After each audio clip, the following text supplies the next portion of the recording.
Kana excited na kay kasi mga tuan kay first time nimo pero pagsakay mo sa ferry mura kag matagam.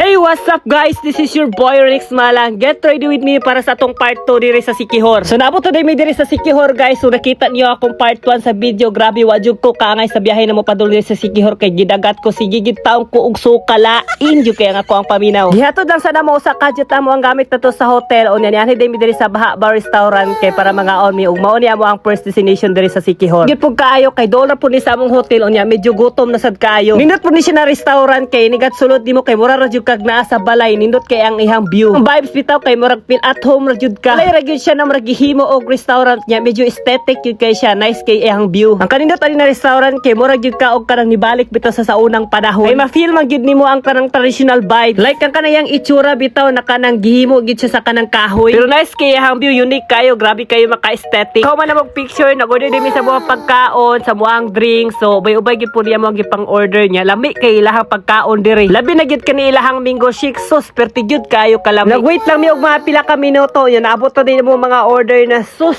kalami na gyud sa mga pagkaon. Lami gyud kay ilahang mga pagkaon diri no, dili gyud ka magmahay. Nya worth it gyud kayo kay nindot po kay ilahang service diri niya. Lami gyud kay ang ilahang pagkaon, di gyud ka magmahay. Kung makaanhi ka try gyud diri. Fast forward pagkaugma dayon, anhi di mi diri sa kanang Baliti fish pa na grabe kanindot po diri. O jud ko na kaning fish pa diri kay nakatry ma po ko diri ani sa Cebu. Gagmay ra na mga isda pero diri perting dagkua. Action kag kabalaka ba kay basi mahurot imong perti jud kadagko sa mga tilapia. Lami gyud kay siya tulahon, pritohon, ala. Yung tambuka kay brag healthy kayo ni diri ni mga tilapia. Nindot kini silang makinaon diri ng mga tilapia. Look, oh look. Look his face. No fish coming.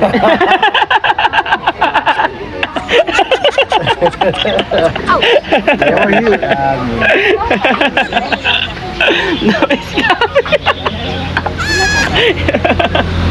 Maybe the fish don't like the smell. Koy so dagan kay modul sa ko ako is. Unahan kay sila. Mo gito nang giduli mo kay bo. Ako limpyo nga.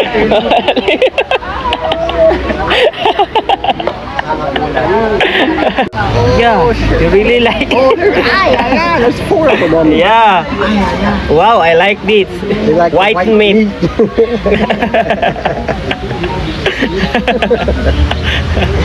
Pagkauman na mo dito sa Baliti Fish Pa, nihapit po mi diri sa ilahang simbahan sa ning lasi simbahan sa Siquijor na usa ni sa pinakadugay, pinakakaraan. Kay kani siya na simbahan kay 140 years old na siya during pa ni siya sa Espanyol time. Ingana siya kadugay kay kani mo siya na simbahan gibuhat ni siya atong 1884. Makita gid nimo na kani simbahan lahi gid siya sa mga simbahan karon. Bang ani na diri ang kaning Lasi Convent na usa po ni sa mga ginaatuan diri sa Siquijor. Nako diri sa Lasi Convent, ma-amaze pug kayo ka kay very nice kay kayo ang view. Medyo hadlok lang siya gamay. Nga na gid ako ang na-feel kay murag kanang basta.